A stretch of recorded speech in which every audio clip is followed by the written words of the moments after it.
MARPOL Annex 3 covers the prevention of pollution by harmful substances carried by sea in package form. Regulations 1 to 4 within Annex 3 address various aspects. Regulation 1. Definitions. This section lays out definitions related to the Annex 3 regulations, specifying terms such as harmful substances, package form, pollution, and other relevant definitions to ensure clarity and consistency in understanding the regulations. Regulation 2. Application.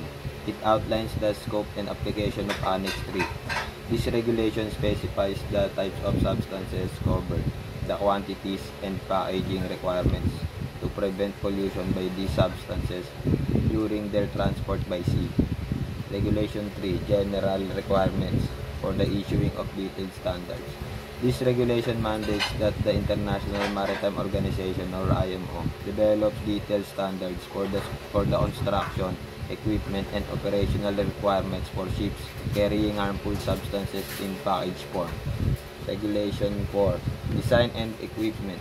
This regulation lays down specific requirements regarding the design and equipment of ships carrying harmful substances in package form. It includes aspects such as labeling, packaging, stowage, segregation, handling, and documentation procedures to prevent pollution by these substances during transport by sea.